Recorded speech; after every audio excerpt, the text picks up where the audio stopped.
No matter where you come from, no matter where you're going, here's a place where you can take comfort in the knowing that whether if you've come to stay a while or just passing through, this door is open to you.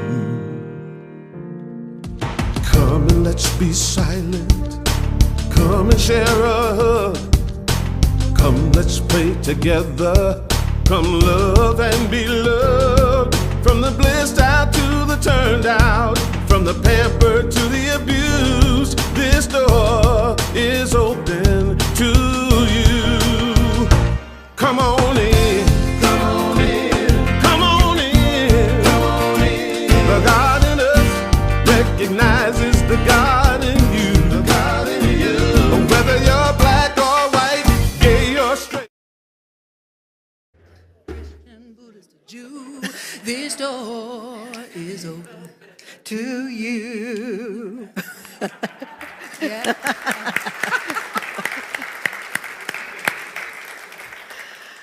I have no idea if we're on live stream. Are we rolling? All right. This door is open for you, even though it closed a little quick today. We're not sure what that's about.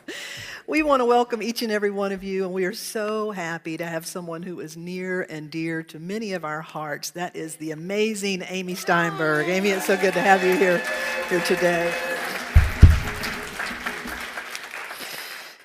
And not only do we have Amy, we have our incredible Unity Band here, Dave, Joel, Pete, and Joey. Would you show them some love and thank them for being here so much, for being here. I love that song, This Door is Truly Open for You. And you know, it names a few categorizations, so to speak, but whatever faith, whatever tradition, whatever, we open this door for you. I invite those of you in the building to take an opportunity and turn and wave at the back toward our camera. We want to welcome those that are joining us from all around the globe today, so we want to thank you for being here. We always begin our time together in prayer. I invite you to take this opportunity to turn your awareness within. This day, we give thanks for the many blessings in our life. We speak to the elephant in the world, and we realize that right now, there is tremendous war. There's tremendous hurt and pain. There's tremendous abuse of power, that all of these things are going on and leave us in a state sometimes of not exactly knowing how to respond and what to do. Today we explore what it means to be a being of free will, how to know what is ours to do, how to fully employ our willfulness to be the greatest instrument of peace and light and love that we can be. For this time together, we are truly grateful. And to those who are suffering with the war and the invasion of Ukraine, may you know that countless beings around the globe are deeply troubled, praying and responding and caring.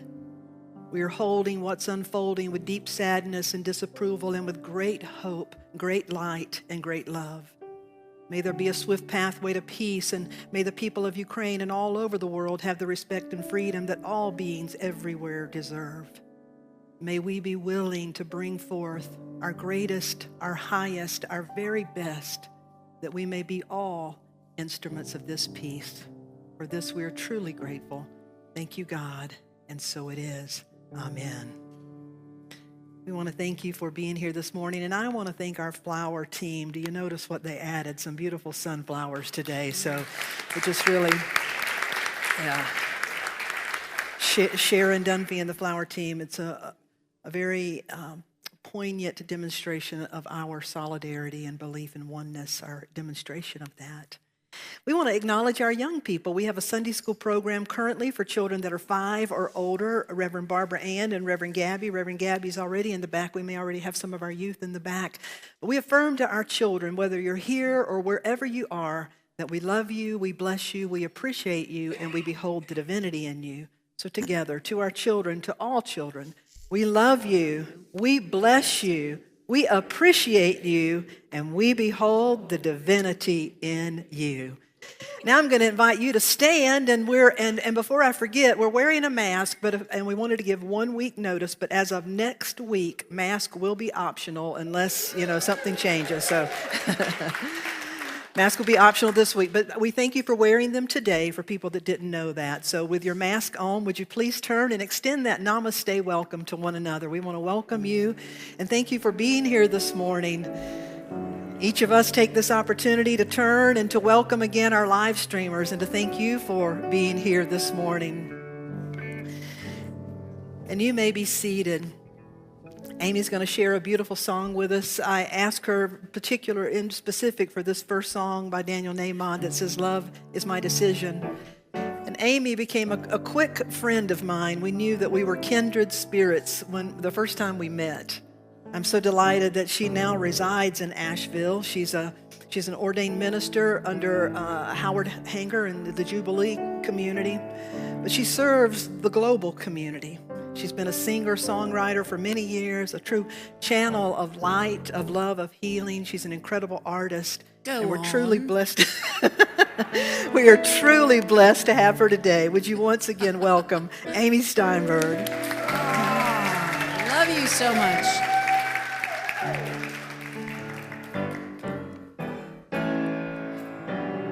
You might know this. Love is my decision. It's up to me to give of my heart. Love is my decision, and no one else can tell me to start. And once I decide to change my mind, God will show me how. Love is my decision. It's my decision right here and now. You better get up here and sing harmony with me. Come on, join us singing "Love is my decision." Love is my decision. It's up to me to give of my heart. Love is my decision, and no one else can tell me to start. And once I decide to change my mind, God will show me how. Love is my decision. It's my decision right here and now. Let's do it one more time, like a prayer for the Ukraine. Love is my decision. It's up to me to give up my heart. Love is my decision, and no one else can tell me to start. And once I decide to change my mind, God will show me how. Love is my decision. It's my decision right here and now. It's my decision right here and now.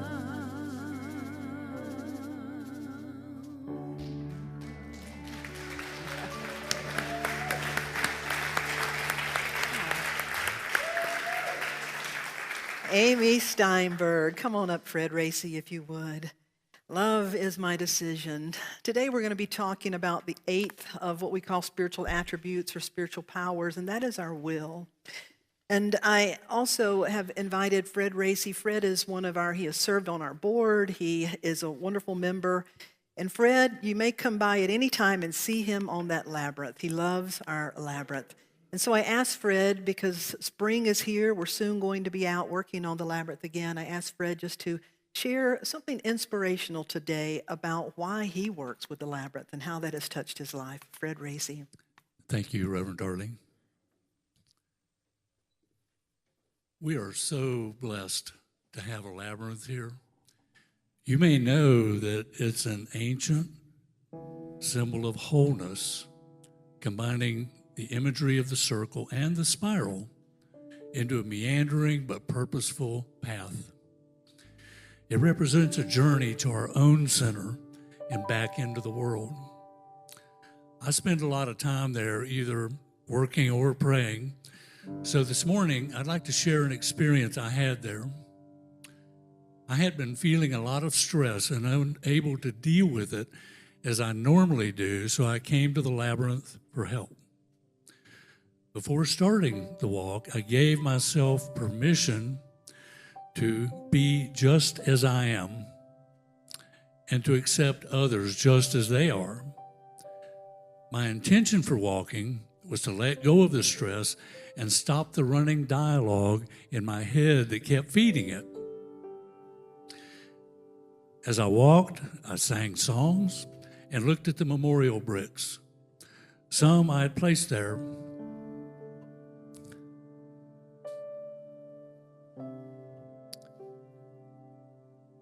With the names of my mama, my late wife, my best four-legged friend, as well as a grandson who was only with us for 2 days. I cried because I missed them.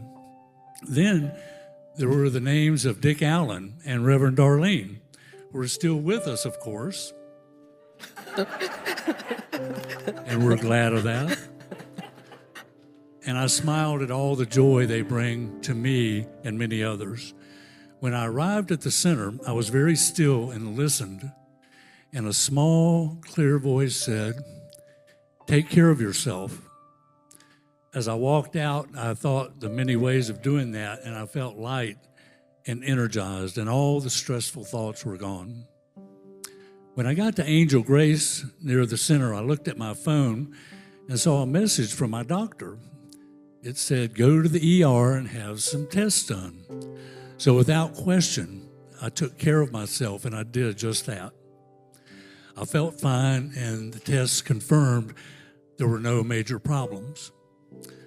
The labyrinth is always there for you and me and always open, although it probably works better in the daylight than in night. If you see me there down on my knees pulling weeds, feel free to stop and help, because there's always plenty of work to do there, both inside and out. And he walks with me, and he talks with me, and he tells me I am his own. Namaste.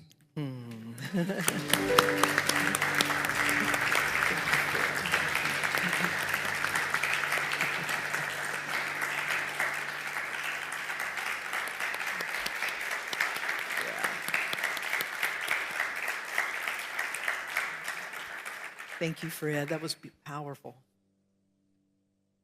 I've been in bondage, and I've been held back. I've been imprisoned by thoughts of fear and lack. And I have had anger, and I've had guilt.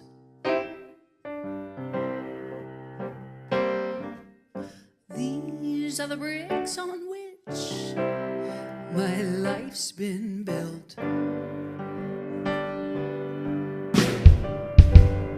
But I'm free to turn it around. Yeah. Yes, I'm free to turn it around. We are all free to turn it around. Free to look up instead of looking down. Yeah. Yeah. I get so tired of looking down, but Well, see, I've been attracted, it's true, to negative thought, right? And I get so distracted. Shiny thing, shiny thing. I get so distraught. But see, I know that I am responsible. Oh no, for my own life. I can't blame you. Whoops. I gotta lift my chin up and look to the light. Yes, I'm free to turn it around. Can I hear a hallelujah? Yes, I'm free to turn it around. Yeah. And we are all free to turn it around. No, no, no, no, no, no, no more looking down. Oh, I get so tired. Take it away, Dave.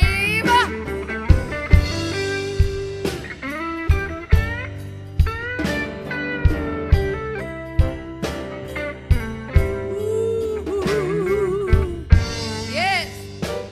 Tell me about it.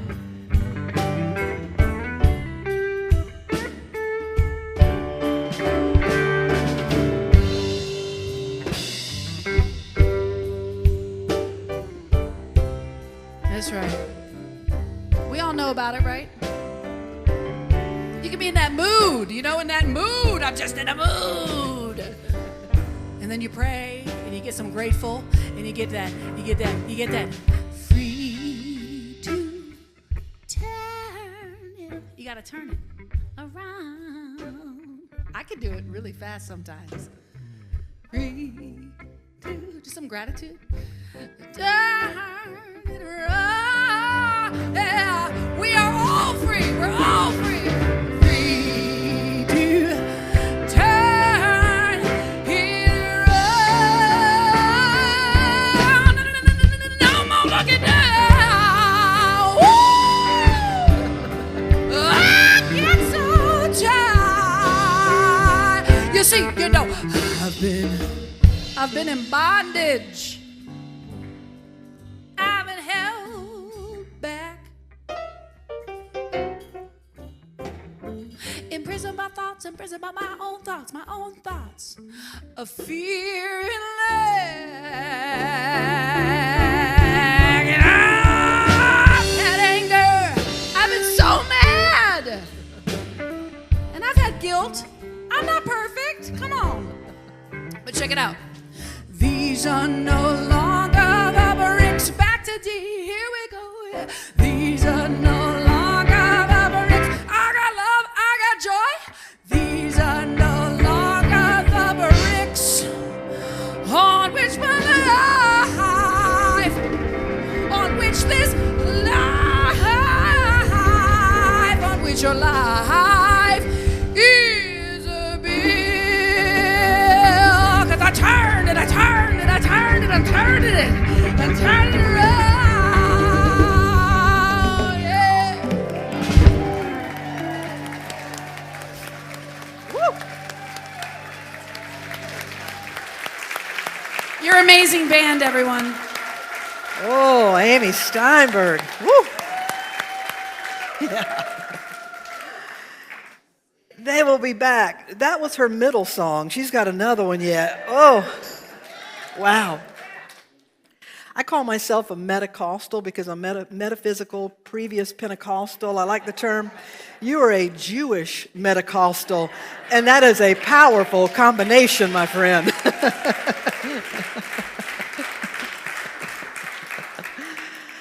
I told Amy we needed to have her here a little more often. Don't I believe all of you agree? So it's so good to have you.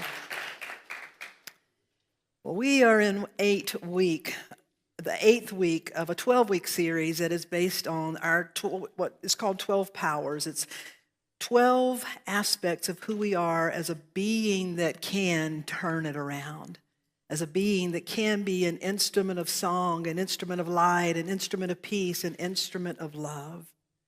We started 8 weeks ago when we talked about our capability for faith, and I talked a little bit about words, that words, by the definition of a word, is it defines one thing. Yet throughout this, we've been asked to just open up our understanding of these words and of any word, really. And so faith is being spiritually established. It's the foundation, the bricks that Amy was just singing about. Strength is being spiritually enabled. The third week we talked about love. Love is being spiritually impressed and expressed. It is our essential nature.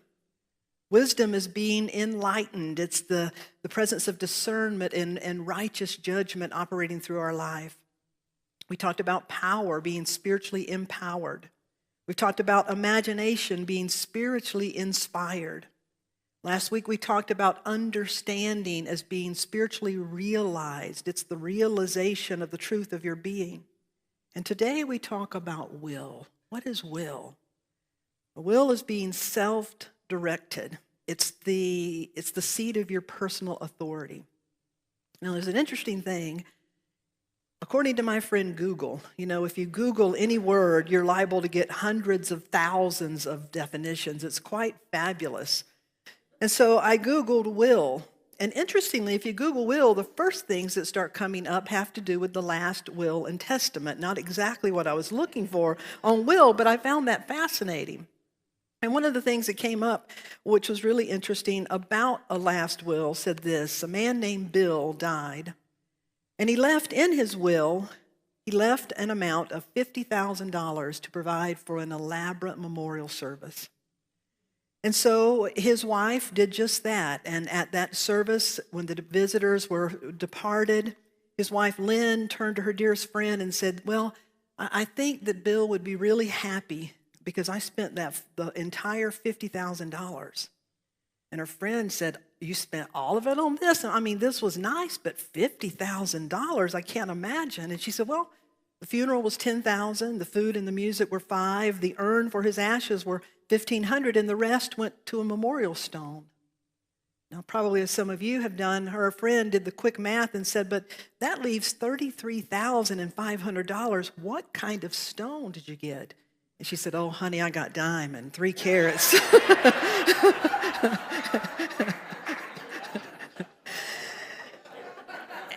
And it gave it as an example of when writing your last will and testament, you may want to be very specific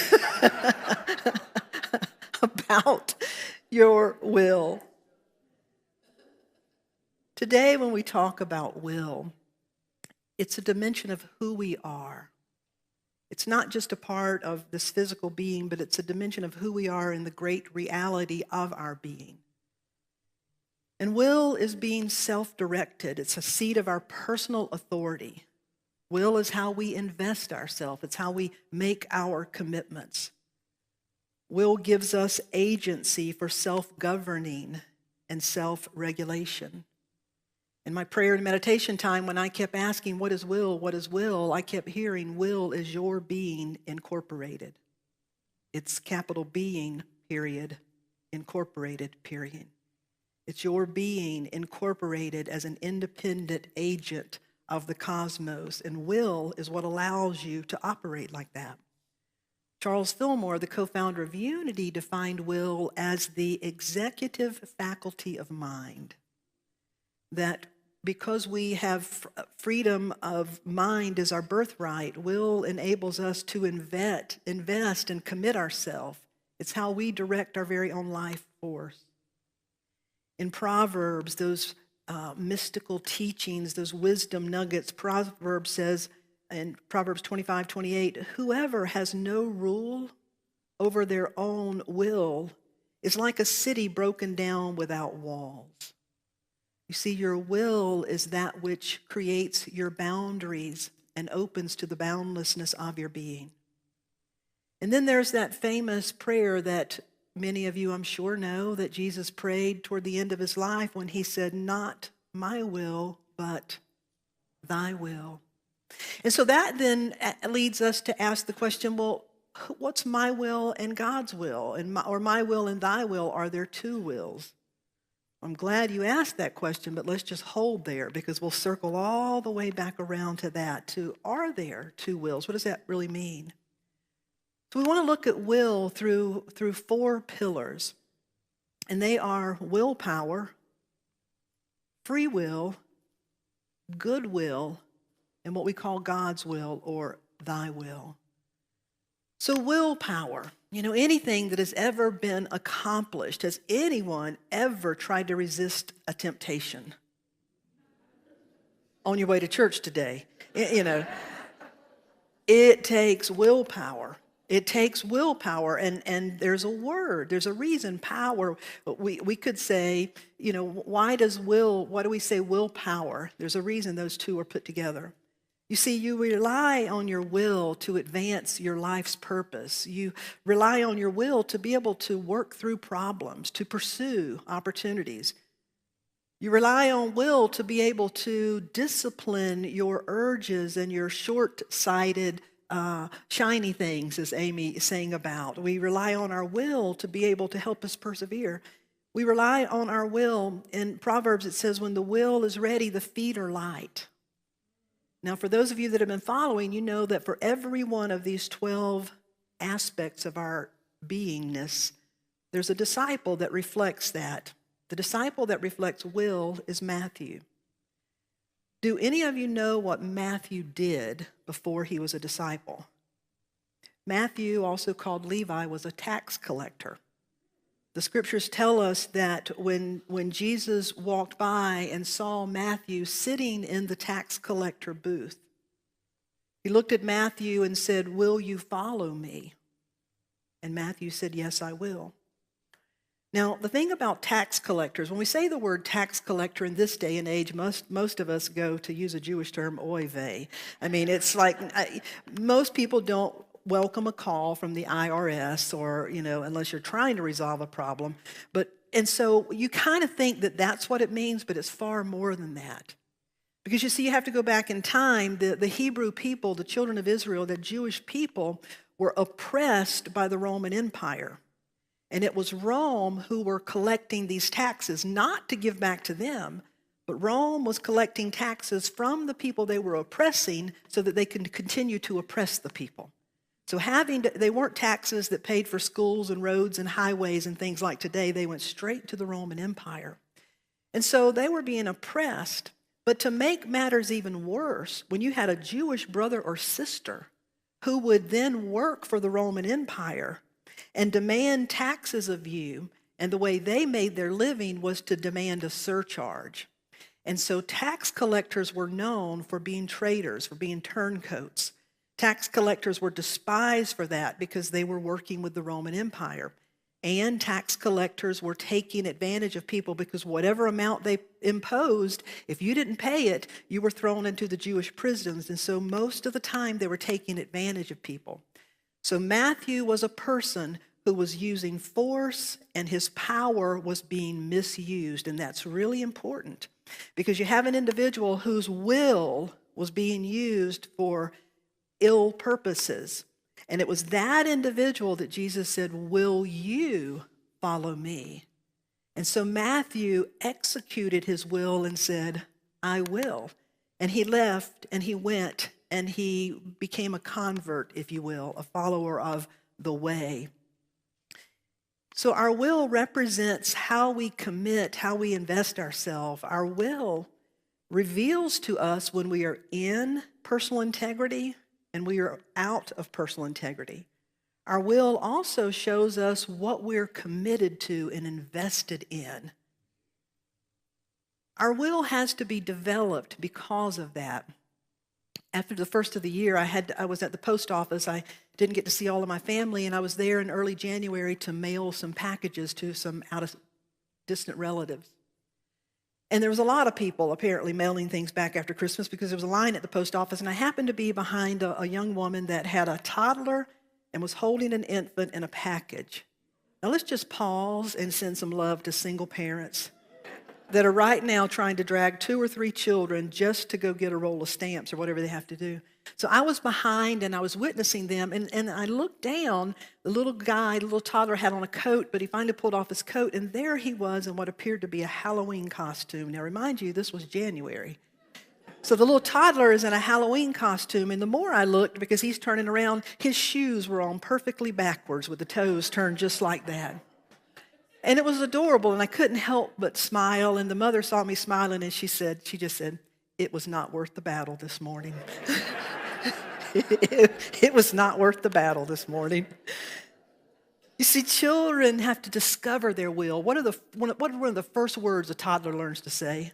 No. What's another word? Mine. Why is that? It's not because they're mean little things. It's because they're learning to develop their will. They're growing. They're discovering. They're like little teeny Harry Potters. They're trying to discover this power that I have. And the only way to discover it is to learn how to use it. And to, you see, part of, or the reason we have a will is because we're a self-contained being that is a creative cause. And therefore, I am responsible for my creations. Karma, cause and effect. I get to deal with what I'm creating through my choices and my will. Back in 1972, Stanford University, there was a psychologist named Walter Mischel, M-I-S-C-H-E-L. He conducted something that's pretty famous. It's known as the marshmallow effect. I encourage you to Google it. You'll see the actual videos.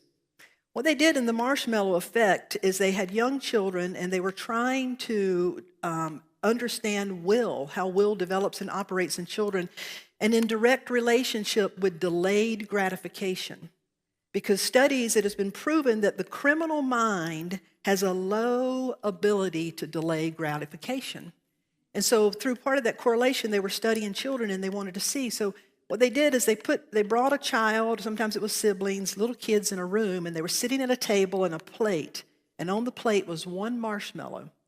There's a big window where the people can see through, and the person, a lady, brings them in, and she said, "Now, this marshmallow's for you. You can eat it now, or I'm going to leave and come back, and if it's still here, you can have 2. And the child, she has them repeat it back. So the child says, "So I can eat it now, or you're going to go out, and when you come back, if I don't eat it, I can have 2? Yes." And then the person walks out, and you're left watching them. So what do? Well, they almost always pick it up. They start licking it, put it back down. Some of them nibble just little pieces and put it back down. They lick it and put it down. One little boy he's got like this, and then he crawled under the table. Like, deliver me from temptation. Now, they followed those children for years, and the study is remarkable because the children that had the ability to resist, the children that could withstand, could use their will, and could wait and get 2, succeeded in every area of their life. It's quite a remarkable study that when we need the ability to overcome temptation, to get beyond distractions. Have you ever been just busy being busy? We need to use our will. Children have to develop to overcome peer pressure. And let me ask you adults, have you felt any social media pressure, any family pressure? We all live with pressure. We all have to have the ability to feel the tension of outside forces and yet stay connected with our will. We need to be able to calm our urges and the desire for instant gratification if we're going to achieve higher ideas, build visions, and see dreams come through. And so working with our will, what we're seeking to do is develop it just like children, but we as adults, we continue to grow and develop our will. Because an underdeveloped will is wishy-washy, will not make a decision. Underdeveloped will can't make up its mind, will collapse under pressure. But also an underdeveloped will has to have its own way. Can't change its mind, won't change its mind, is rigid or unyielding.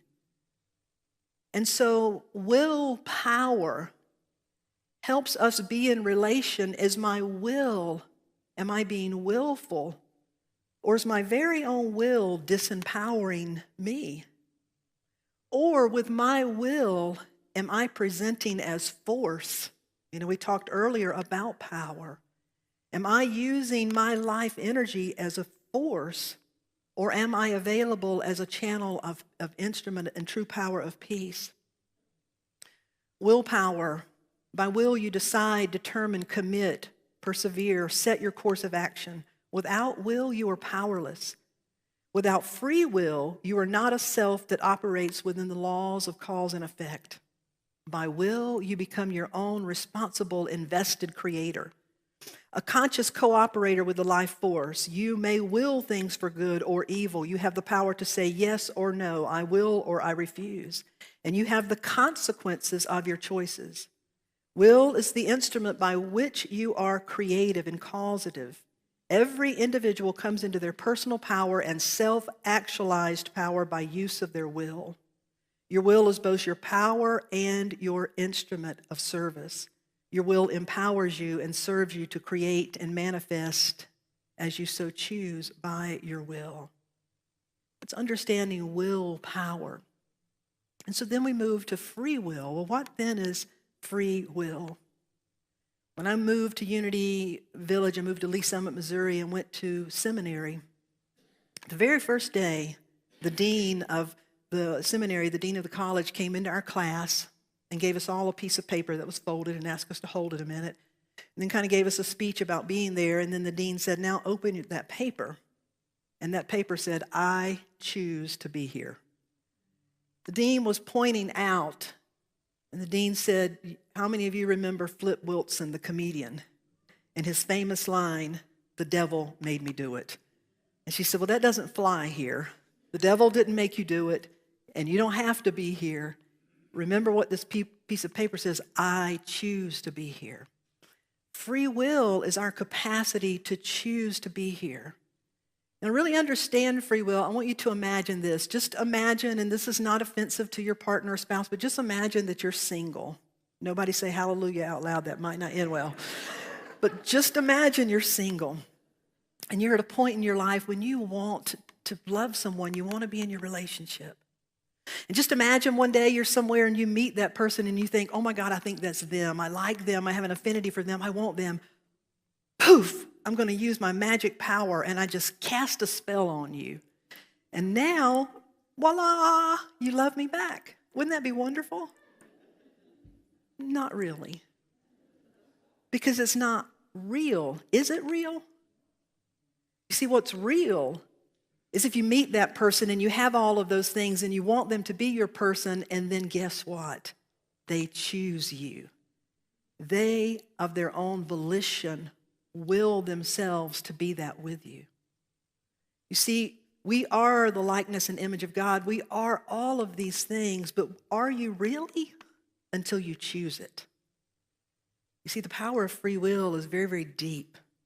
We are these things, and yet to be in an investment of the energy, it has to be, we have to choose it for ourselves. That, my friends, is what life is about.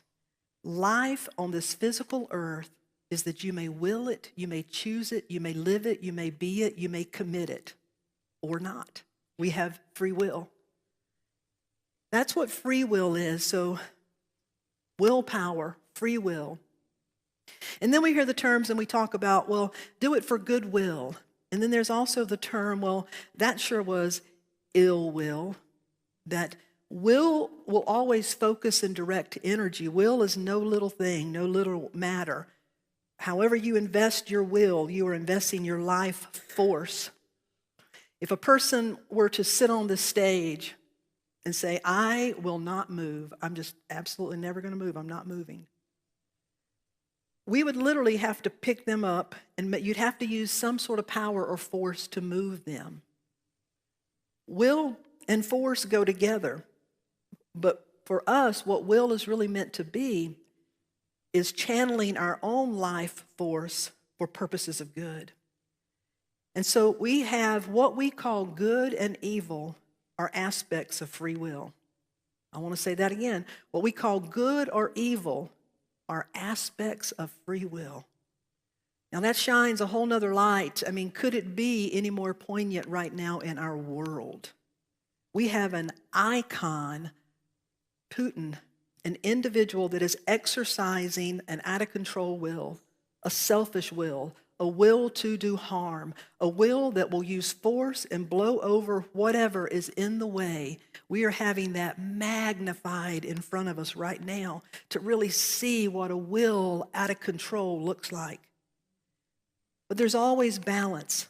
How many of you have seen the beautiful people that are driving to Poland from all around, and they're holding up signs saying, I can take 8 people in my home. I can take X number of people in my home. How many of you know that a big thing going on right now is people are going on to Airbnb and renting a room in Ukraine just to get money directly to the people? We're not going to Ukraine, but it's something you can do. People all around the globe are doing that.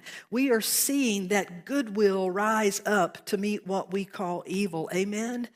And it's a real reflection back to us, because I have to think about the timing of this. And quite frankly, in our world, with COVID, we've had so many people say, I will be vaccinated. By God, I will not. I will wear a mask. By God, I will not. To me, the most important thing is it's not whether you do or whether you don't. It's how are you using your energy around it? Because whatever you believe, can you stand in your beliefs and still stand in love and light and peace? Can you still be an instrument that would choose to not create harm with your energy and with your will? I think our world, unfortunately, these aren't fun things to talk about, but I truly believe in our world we're coming to see the power of our will is being abdicated. And the power of our will needs to be recovered within each and every one of us so that we can say, hey, I will be an instrument of good. How we become a catalyst for good. I want to show you a young man, not quite so young now. Would you give me that first slide? His name is Judav. When Judav was 16 years old, he was presented with a problem. He lives in northeast India on a remote island. And a monsoon, terrible flooding had bombarded the island's eastern side for years. And it was rapidly eroding the landmass. The animals, even the snakes, were dying because there was just nothing. It was drying up and becoming desert. And Jadav said, what can I do? At 16 years old, he said, what can I do to heal this? How can I will myself to heal this? And in his time of asking that, he heard, plant a tree. Plant a tree. First thing he planted, I believe, actually was bamboo. Would you show us the next slide? He kept hearing that. What can I do? Plant a tree. Well, I want to tell you that since 1979, he himself has planted over 100,000 trees. Single-handedly, go to the next slide if you will. Single-handedly, he has transformed 1,400 acres into now a lush forest. Again, you can Google this online and look at the man that created a forest through his own will. It's now twice the size of Central Park. Recently, there was a herd of more than 100 elephants that are now moving in and taking residency again. In the past few years, over 10 baby calves have been born there. When people ask him why he did that, he said, I can only be a catalyst for the life force. He said, nature does what nature will do, but nature needs a catalyst. You see, the powerful wisdom of that is life. I like to use God, the analogy of energy. Energy can be used for purposes of good to illuminate this room, or energy can be used to burn it down, eliminate this room. And it is we who are directing that energy. That, my friends, that's goodwill there. And so we have willpower, free will, goodwill. Our goal is to strive to be the best that we can, to have our will be for purposes of good. Amy, would you give me that final song, or that song, my dedication? The final one is God's will or thy will. Probably one of the most persistent questions I've received over the years as a minister, and it tends to happen more outside of unity, although it does happen in unity, but If I'm ever on a plane or somewhere waiting and a person finds out I'm a minister, if we're talking, most of the time they'll say, well, why does God will this? Or what's God's will? There's a lot of questions about God's will. And it's something that I've certainly given a lot of prayer and a lot of thought to. And so I'm going to share with you what I believe. And I'm going to really encourage you to dig into what you believe. I believe that the will of God is the nature of God. You see, we try to personify God. We put God in a human form, and yet the scriptures tell us that God is energy, spirit. God is light, life, love, and law. That's how the universe seems to operate. And so to me, God guides us through our own nature. And so in praying this week a lot about how to talk about God's will, I woke up early this morning. I always get up early on Sunday, but I woke up extra early with this thought. How many of you know what it is to have a second wind? Or you know what's meant by that? How many of you have personally experienced it? Yeah, I haven't yet. I suck air until I just about collapse. But how many of you, again, have experienced a second wind? A lot of you. You know what it is. I've experienced a second wind in other ways. But a second wind is a phenomenon. If you look at it, researchers, doctors, scientists, it definitely agrees. It definitely happens. Everyone agrees with that. It's a common experience, but nobody can quite explain it. But what a second wind literally is when you are running or you're exhausting the entirety of your energy.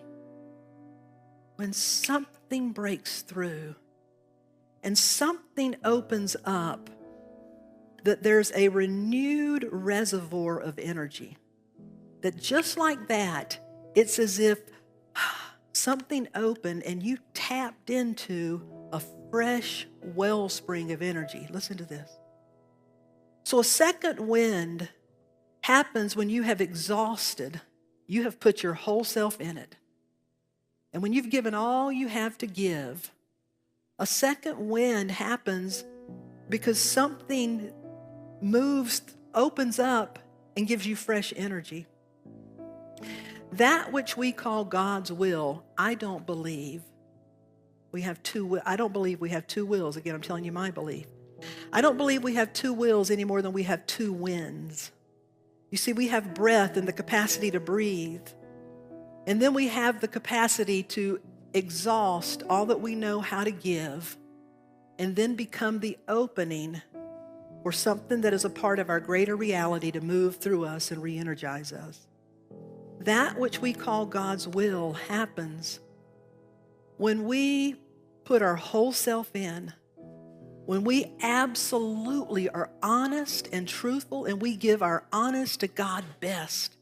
When we do our best, when we're willing to own our vulnerability and our fears and our dreams and all of those things, and when we desire that it be for a higher purpose, when we're willing to put it all on the line for the greater good, my friends, you are channeling God's will. What else could you be tapped into?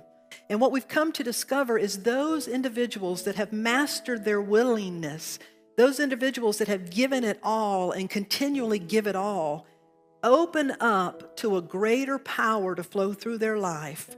They become a reservoir of healing. They become a reservoir of divine ideas. They become a reservoir of higher energy. And you've witnessed it and you can feel it and we know that that is true. And we can call it a phenomenon, but when you give yourself for the greater good and you put it all on the line, and that's the key. Because as long as we're holding something back, that's what we're going to be in relationship with, trying to free that up. But when you put it all on the line, that's when miracles tend to break through. That, I believe, is what God's will is really about. It's calling us to put it all on the line, give and be your highest and best. And then, not only, as Jesus said, not my will but thine, sometimes we hear that and we think that that was a prayer of surrender. No. That was a prayer of activation.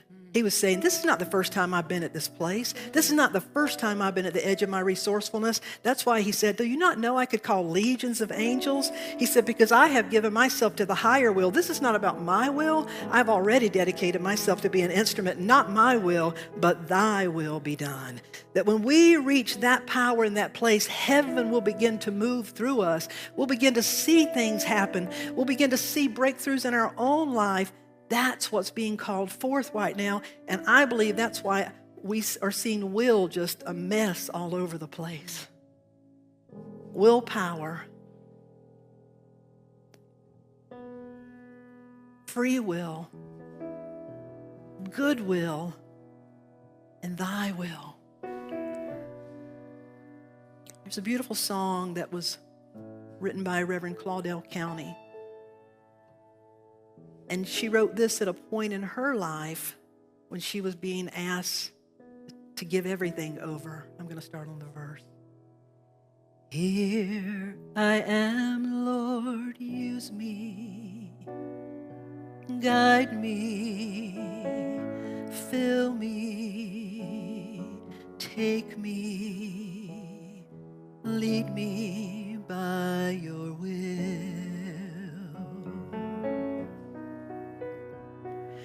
Here I am, Lord, ready to follow, to serve, to love, to be you in this world. Thy will is done through me this day. Thy will is done through me this day. Thy will is done through me this day. Thy will is done through me this day. I'm going to invite you to close your eyes. And when you close your eyes, just let your shoulders drop a little bit. And with your eyes closed, just kind of flick your fingers, and just like if you were flicking off a spider web or something that kind of got stuck on you. What we're doing is we are moving out stuff that has been stuck. We're moving out misunderstanding. The church and religion for many eons has portrayed thy will as something that is an overcoming in a negative way. It has been portrayed as having to sacrifice and surrender and do something you don't want to do.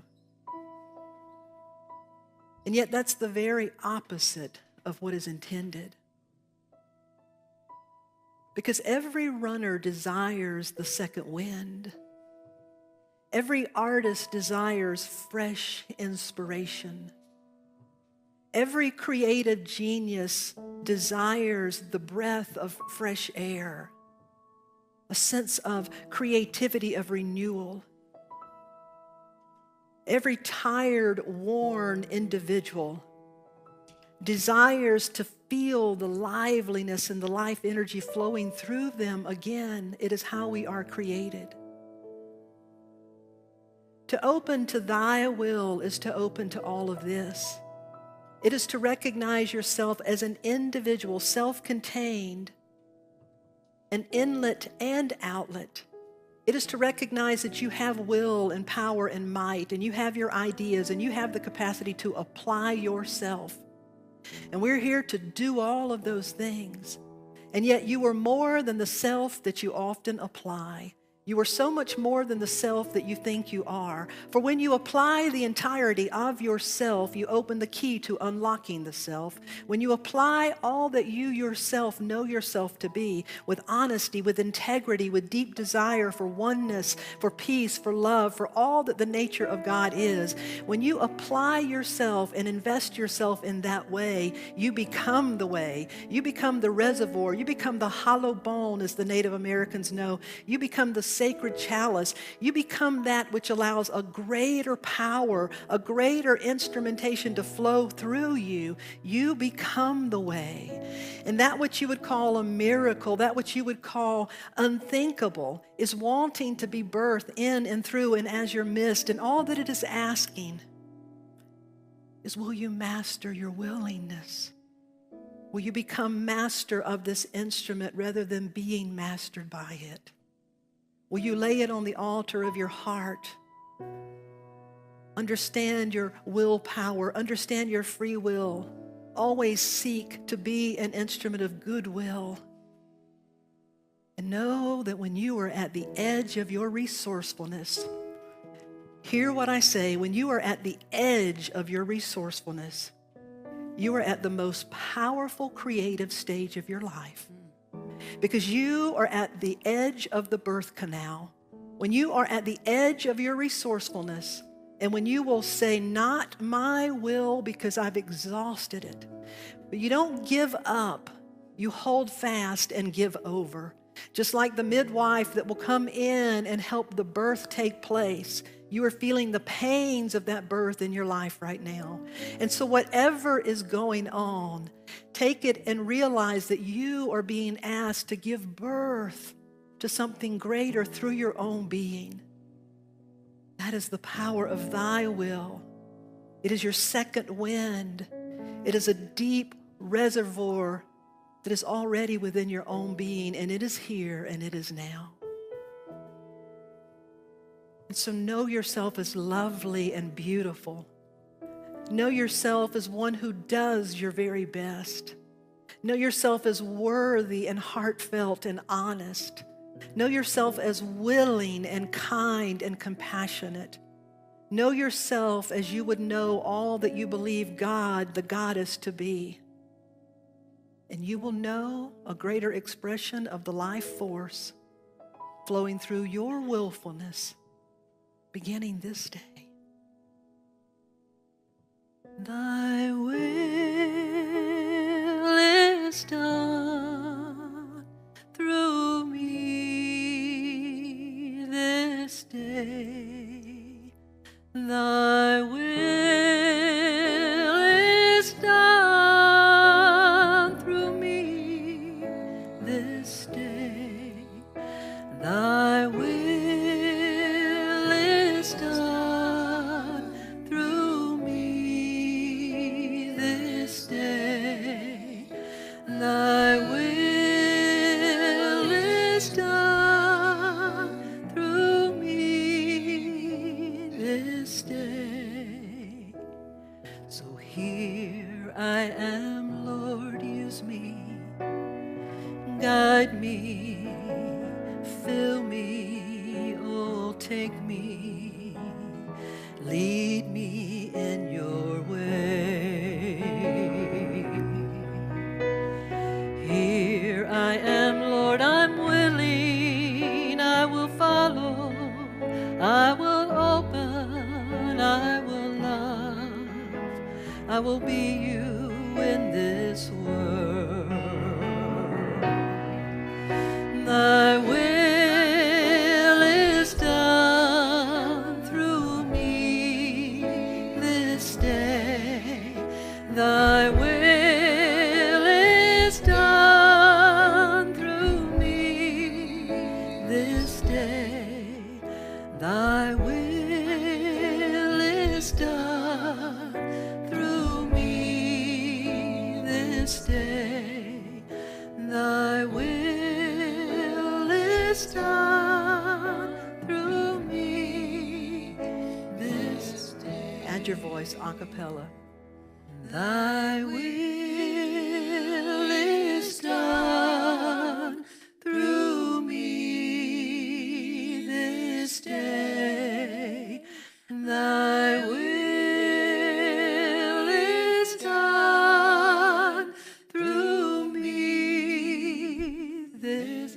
once more. We'll just stand a cappella. Thy will is done through me this day. Thy will is done through me this day. One more time. Thy will is done through me this day. Thy will is done through me this day. Would you close your eyes? We're going to follow the lead. Putin, we speak to you. We speak to you the name of love. We speak to you the name of your nature. We speak to you from a place of love. We speak to you from a place of recognition. We recognize that we have the capacity to act out as good or evil. And we ask that you would listen to the heart and the soul, because it is still there somewhere. We ask that you would hear the cries. We ask that you would be shut down in any way that would harm. And we ask that love and peace would prevail. We recognize that any hurting is our hurting. We recognize that any pain is our pain. And we recognize that any freedom is our freedom. And we stand as a people. We stand as instruments of light. We stand as instruments of love. And we call this forth. We call it forth. We call it forth here. We call it forth now. And we will not be denied. For the life force and the life spirit is here to love. It is an expression of oneness. We are all one. And we cannot harm any part without harming the whole. And those of us that know that and are open to that will hold the light and be the way until we can all know that together. And so we stand here today, we stand in this truth, and we create this way, and we will hold this and know this together, and so it is. So thy will is done through me this day. Thy will is done through me this day. Thy will is done through me this day. Thy will is done through me this day. Take it in. Love's will. Love's will is done through me this day. God, you are love. Love's will is done through me. Open your arms this day. Love's will is done through me this day. Love's will is done through me this day. We're going to join with our live streamers and just give thanks. We trust it when things like this happen. How many of you are willing to turn it up a little bit? You may recognize you hadn't been doing your best. How many of you are willing to join me in trying and repeating as necessary to put it all on the line and do our best? Yeah. So could you just hug yourself? One more time. Thy will is done through me this day. Thy will is done through me this day.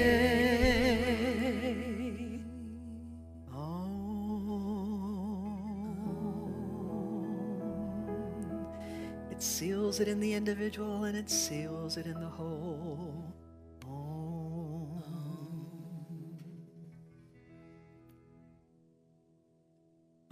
Thank you. You may be seated. Is anybody besides me thinking, why do I bother with mascara? I want to thank you for your willingness. I'm well aware that this is heavy. Believe me, I'm well aware of this. But you know what? We can withstand the heat I think that's part of what our world is calling us to say. It can't always be rainbows and bunnies. They're always going to be there, but sometimes we have to dig into the shadow. Sometimes we have to go into the trenches. And you are the people that can do that and stay balanced in the light. Would you tell someone, namaste? I appreciate you doing that. And I think it's also important to tell someone, I'm glad you're here today, but I know this was for me. Could you say that for yourself? I'm glad you were here today, but I know this was for me.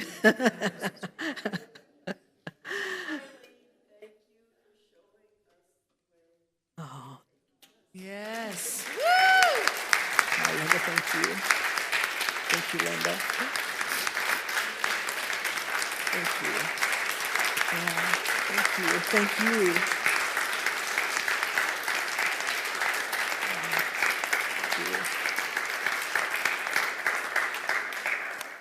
To those of you that are live streaming, or if you couldn't hear, she said, Reverend Darlene, thank you for taking us and showing the way. Well, I thank you, and I thank all of you, because we're doing this together. We really are doing this together.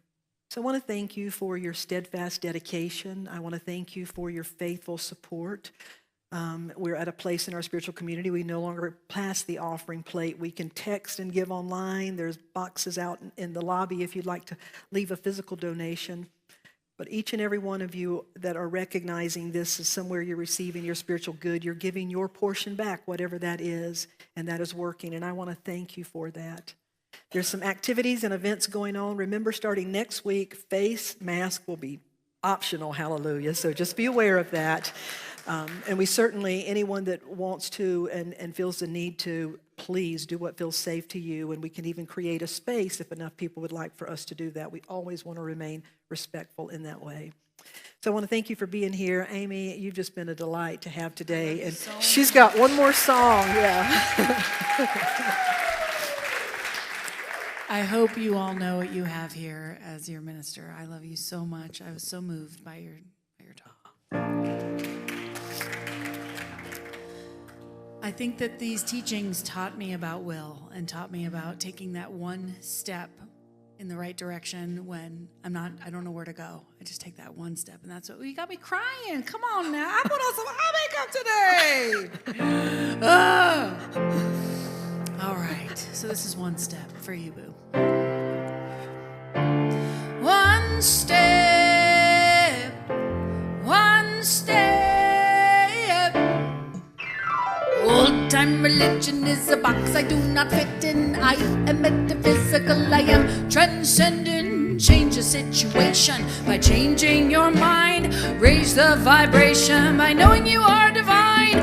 Make a mental path, one step, repeat. I surrender to the presence of God in me. Make a mental path, one step, repeat. I am practicing the presence of the goddess in me. Oh.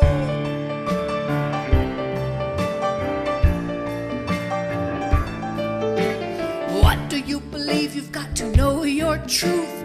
Pure potential possibility, that is you. When you stand in opposition, you perpetuate the thing. What you resist, persist, so let love be what you bring. Make a mental path, one step, repeat. I surrender to the presence of God in me. Make a mental path, one step, repeat. I am practicing the presence of the goddess in. Oh, make a mental path, one step, just to surrender to the presence of the God in you. Make a mental path, one step, just to practicing the presence of the goddess in you.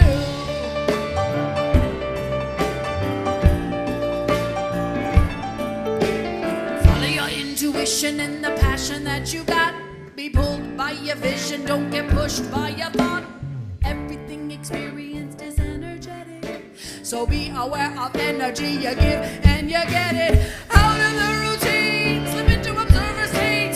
Change your mind by changing habits, choose a different way. Say oh yes to your highest and your best, cause what you desire you could straight up manifest.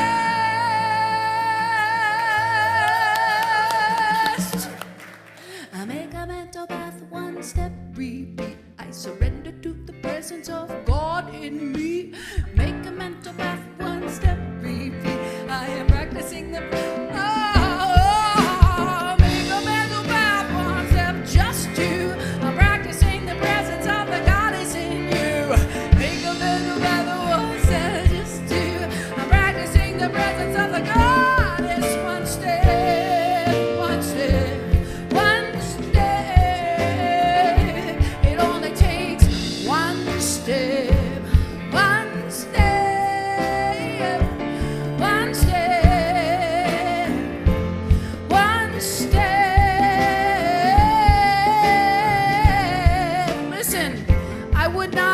forgive myself if I did not ask. My mother just moved here. She couldn't be here this morning. She wishes she could. She was exhausted from moving. But if anybody knows of a mahjong game, I'm gonna need you to tell me about it, okay? Thank you. Please, I need help. One step, one step. Come on, Dave, give me some guitar. Jam it out for me. Give it up for your band, y'all. They are incredible. So much fun today. Thank you so much.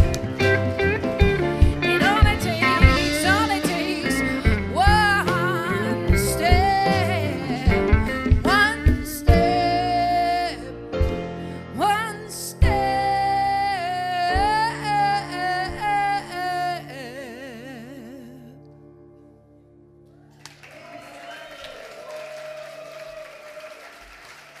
Thank you guys. I love you.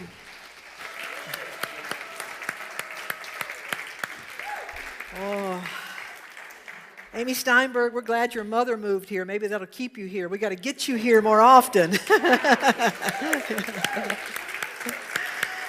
Amy's going to head out in just a moment. She has recorded several amazing CDs. She creates incredible art, so you'll have the opportunity to meet her in just a moment. But our band is going to play you out in just a moment. Would you please stand? We're going to bring this time of our service together and close.